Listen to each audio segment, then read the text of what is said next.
Existe uma frase popular que diz que quem vive de passado é museu. Se essa afirmativa fosse verdade, as pessoas não sentiriam a necessidade de, por exemplo, tirar uma fotografia sempre que vão a algum lugar. Porque a fotografia nada mais é do que um registro visual de um momento que já ficou no passado. Mas nem por isso deixa de ser importante. Porque assim como todo patrimônio material e imaterial, a fotografia também é um registro histórico.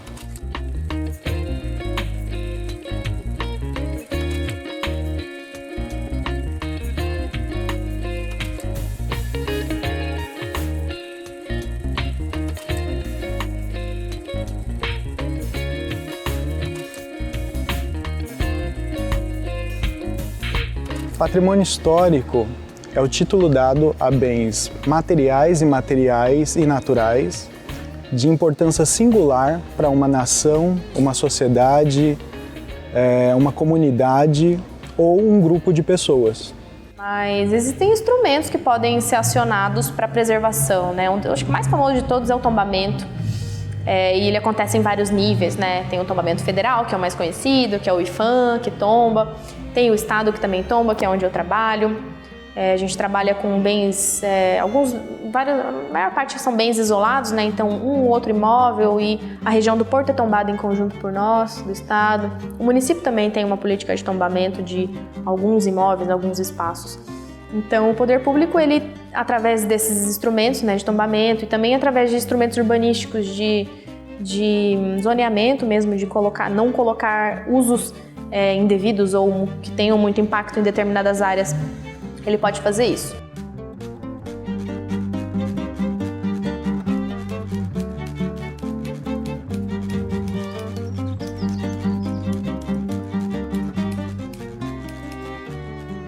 A preservação do patrimônio histórico é de fundamental importância porque é ele que nos remete às nossas origens, né?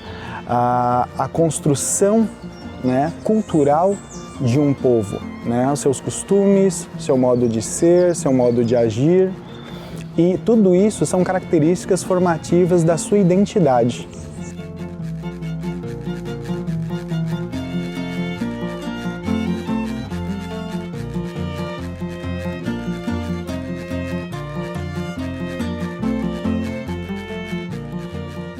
O Centro Histórico de Cuiabá, ele foi tombado, né, em 1992 pelo IPHAN, e no seu entorno, dentro dessa área protegida, tem em torno de 400 edificações, nem todas são tombadas, né, que é na verdade esse mecanismo legal de preservação, que se chama tombamento, mas nós temos em torno, entre a legislação, entre o tombamento municipal e estadual, 45 imóveis tombados, né? 33 estaduais e 12 municipais.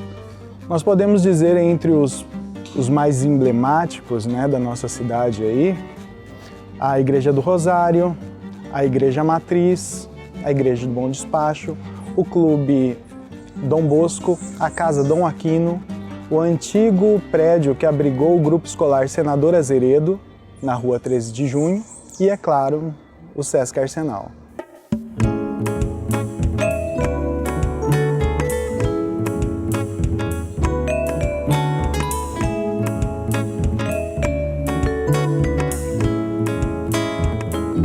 O Porto foi um lugar que sofreu uma agressão muito grande do progresso, sabe? E hoje, quem passa por lá não consegue ter noção do que existia. E claro, tinha seus tipos folclóricos também, né? Inesquecível era um rapaz que ele subia no arco da ponte, né? E De lá ele pulava em troco de alguns trocados que davam para ele, né? E ele gritava Bandeirantes no ar. Então, muito tempo depois que eu fui saber que é o prefixo da Rádio Bandeirantes, né? Outra presença importante do Porto é a igreja, né? A igreja São Gonçalo. Vocês vão conhecer muitas pessoas que moram na cidade há muitos anos, mas ainda vão casar lá, ainda vão batizar lá. As igrejas elas eram divididas de uma forma... né, quem frequentava cada igreja estava muito relacionado com quem você era, né? Com quem sua etnia, sua classe social. Então, a matriz, as pessoas brancas, mais abastadas, a igreja do Rosário, os negros, escravizados, mais pobres. Tem aqui na frente a igreja Senhor dos Passos. Na verdade, ela não era uma igreja, ela virou uma igreja depois, mas ela era um pequeno oratório. Temos a igreja da Boa Morte, que era uma igreja dos pardos. Então, havia não uma hierarquização, sim, mas uma segmentação também de quem frequentava cada igreja, mas por segmentos da sociedade. Então, por isso que a gente tem várias igrejas, porque cada tipo de pessoa poderia frequentar somente um tipo de espaço privado, porque é uma igreja, mas de uso público, porque teoricamente ela é aberta, né?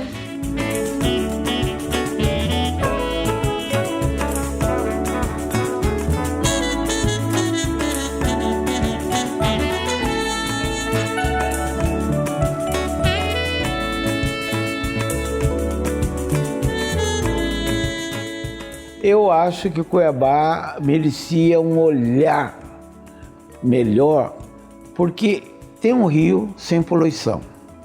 Tem 28 córregos na cidade que precisam ser olhados. Tem um rio como o Cuxipó, né?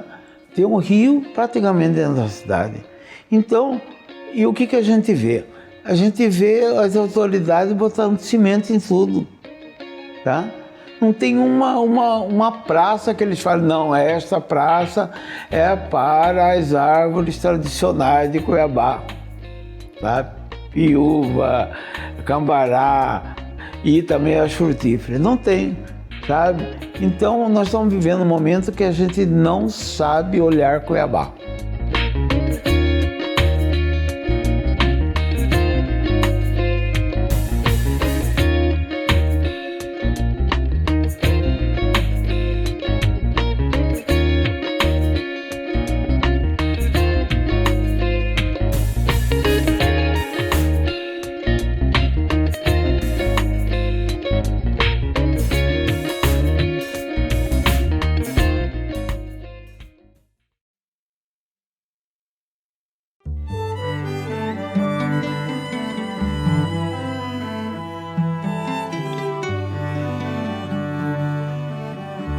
Quando eu era criança, Cuiabá tinha menos que 100 mil pessoas, habitantes, né?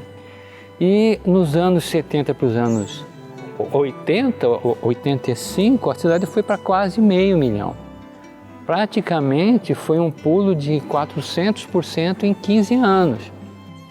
Da década de 70 até a década de 90, assim, a população ela vai se multiplicar várias vezes. E onde esse povo todo vai morar, onde esse povo todo vai consumir, né? Então a cidade se expande de uma forma,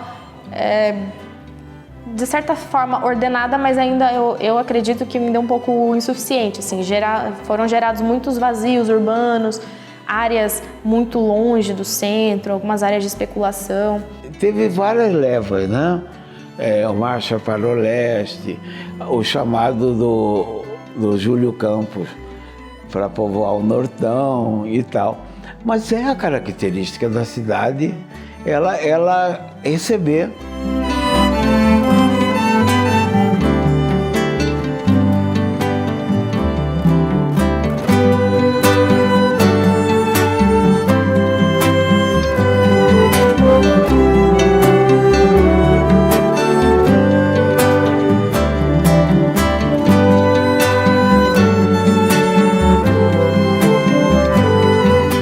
Essa vocação de Cuiabá de ser cosmopolita, né?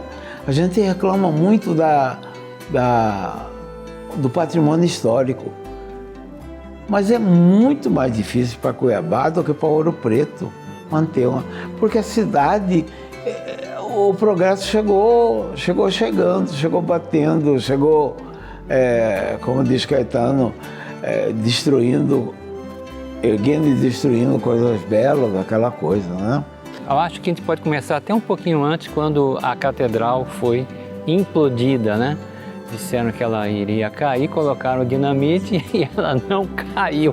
Precisaram dar uma outra carga. Então, com aquilo, Cuiabá, de uma certa forma, renega um certo passado que tinha uma certa história, poderia ser muito, muito bonita, mas foi uma forma que a gente não soube compatibilizar, manter uma forma comunitária com o progresso que estava chegando.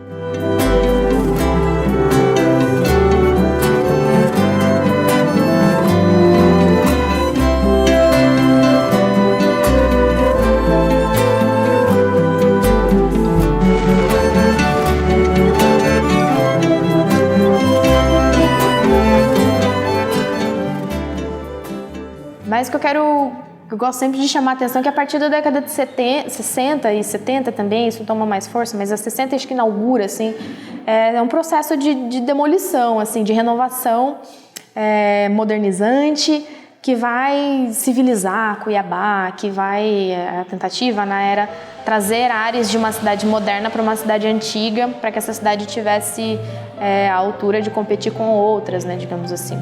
Então a gente tem a demolição de uma catedral, a gente tem a demolição de um palácio de governo, a gente tem transformações e construção de vários edifícios que quebram completamente com a escala colonial e térrea, quebra com a escala completamente, surgem prédios enormes, o Palácio do Comércio é um deles. Então a gente vê várias forças que estão atuando nessa cidade, elas vão marcando o espaço com arquitetura, com edificações.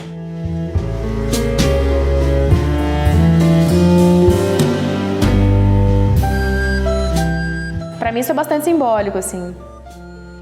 O Palácio Alencastro, que havia um Palácio Alencastro antigo ali, que era um casarão colonial de adobe, de taipa, que também foi demolido no final da década de 50, comecinho de 60, para a construção do Palácio Alencastro, esse moderníssimo, filiação de arquitetura modernista, carioca. Daí a gente tem, em 68, a dinamitação de uma catedral colonial, de uma cidade, de uma capital, de uma província, para a construção de um exemplar moderno que também tem suas razões de acontecer, que é briga por poder, né? É tudo uma disputa por poder. Então, essas forças estão lutando para imprimir no espaço sua marca.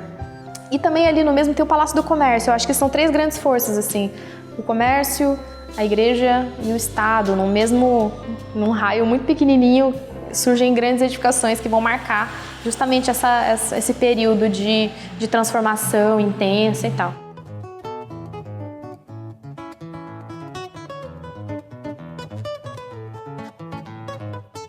Mas na década de 70 o que eu vejo são duas grandes pontos de tensão, assim. Tem a construção do CPA, que é o Centro Político Administrativo, que vai tirar do centro histórico a função de centro administrativo da cidade, com a construção do Palácio do Governo, de órgãos públicos, enfim, tudo vai para lá, a 3 quilômetros do centro. Existe um projeto de uma nova cidade com conjuntos habitacionais e uma grande avenida ligando tudo isso, uma coisa meio Brasília, assim.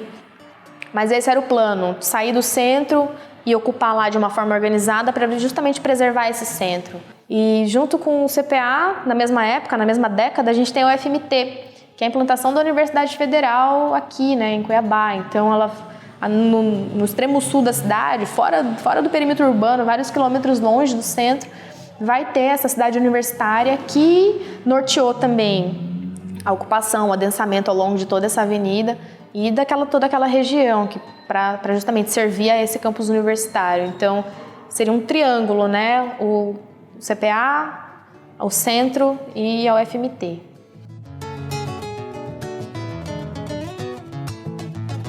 Então, o centro, a partir dessa década de 70, né, com essa mudança de estilo de vida, ele vai mudar a sua função também. Esse centro fica com uma característica específica, né? São lojas menores, serviços específicos também, que a gente tem, até acho interessante, são algumas lojas, algumas ruas específicas. A gente tem a Rua das Óticas, a gente tem a Rua das Noivas, então acaba que em alguns locais o comércio se especializa e vira mesmo uma referência da cidade, né? Eu acho isso interessante, curioso.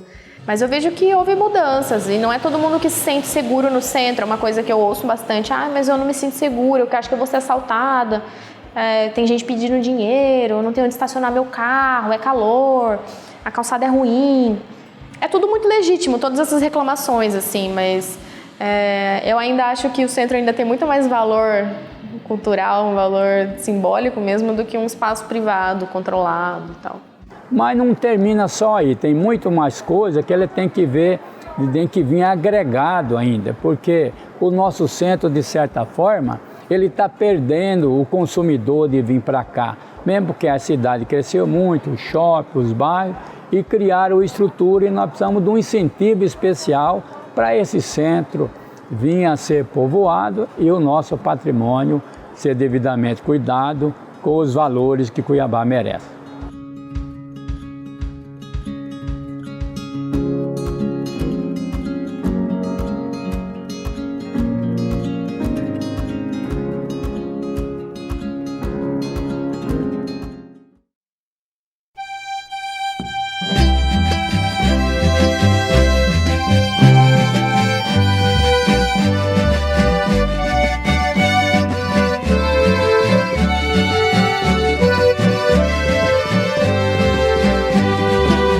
Quando criaram a lei de tombamento, ela foi uma coisa assim aleatória.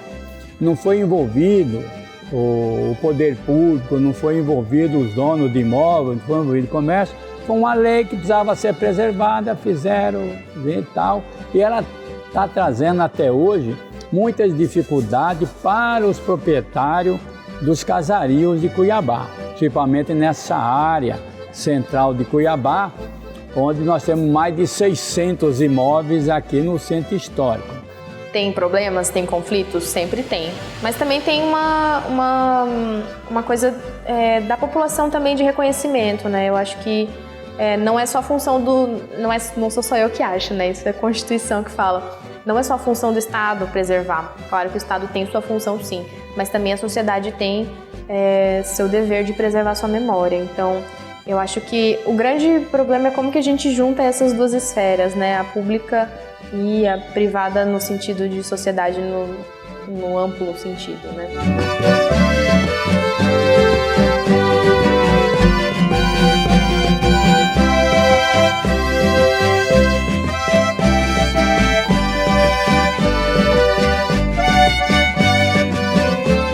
Nós adquirimos esse patrimônio histórico que na época ele estava abandonado, mas nós entendemos isso com carinho, assumimos o desafio e criamos o amor por essa história, por essa cultura, e então começamos o processo de restauração. Foi uma restauração longa, né, porque as paredes são largas, né, você pode ver aqui. É uma construção de adobo com taipa que se usava muito na época. Para construir um casarão como esse, foi necessário muito conhecimento adquirido e passado de geração em geração para que isso estivesse aqui 300 anos depois, né? Então, o modo de fazer essa alvenaria, isso foi aprendido, testado, retestado, transmitido de uma geração para outra. Por exemplo, vamos restaurar um casarão como esse, está caindo. Tá, eu preciso restaurar essa taipa aqui. Mas eu não sei mexer com taipa. Na minha faculdade de arquitetura, eu não aprendi a mexer com taipa, porque é um conhecimento antigo. Então, eu tenho que buscar uma pessoa que saiba mexer com taipa. Isso é um conhecimento muito específico, né? Alguém que saiba mexer com telhado, com esse tipo de telhado, ou esse tipo de madeira, ou esse tipo de piso. Então, é um problema aí quando esses conhecimentos eles não são passados de uma geração para outra, ou também não estão numa grade curricular ou num conhecimento geral, assim. Isso gera problemas para a gente executar obras, para a gente fazer projetos bem feitos, para a gente dar manutenção da forma correta nesses bens.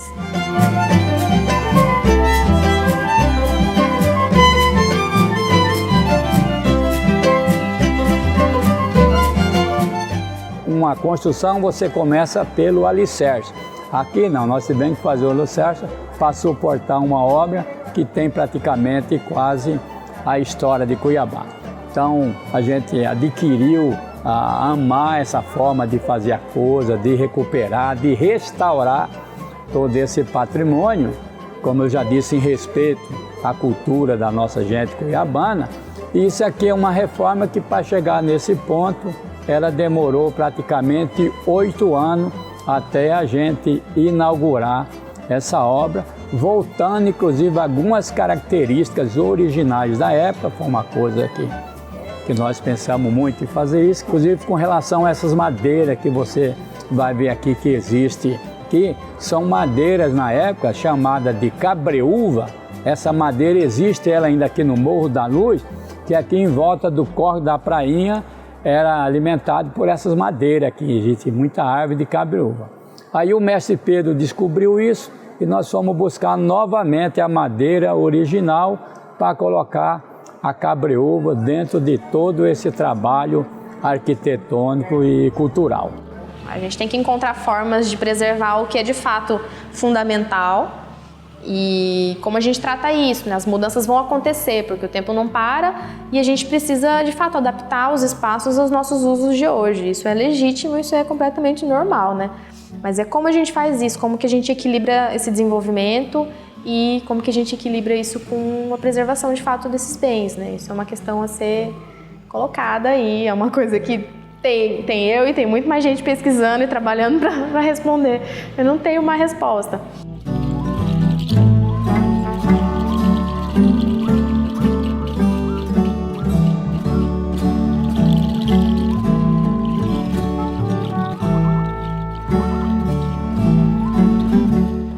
Nós temos hoje várias entidades que são parceiros, né, que a gente faz esse trabalho, CDL Cuiabá, Federação dos CDL, as associações dos lojistas, todo mundo empenhado para a gente ver se consegue melhorar um pouco esse nosso centro histórico e a recuperação dos nossos casarios. A população ela se relaciona com o patrimônio através da vivência que ela tem com esses espaços, das experiências que ela tem com esses espaços, né? Na verdade, as pessoas elas criam um vínculo com esses espaços a partir dessas vivências e é isso, na verdade, até inclusive mais do que o próprio tombamento, é o que faz com que esses patrimônios, esses edifícios ou até mesmo a cultura imaterial, os modos de fazer, de ser, enfim, permaneçam, sejam passados de geração em geração, sejam perpetuados. Então, mais do que simplesmente instituir um tombamento, é necessário realmente com que a população ela se sinta pertencente desses lugares. É isso que realmente faz com que ele seja preservado.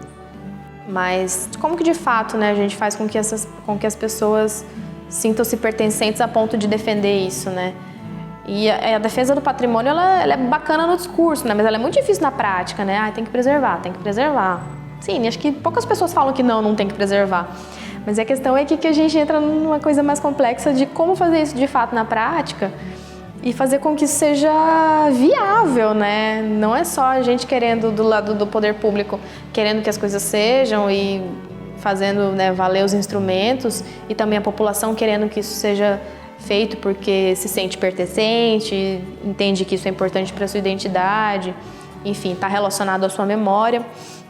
Mas como que casa isso e faz isso ser uma coisa viável e sustentável ao longo do tempo, né? Realmente ao longo do tempo de uma forma mais contínua e a longo prazo, digamos assim.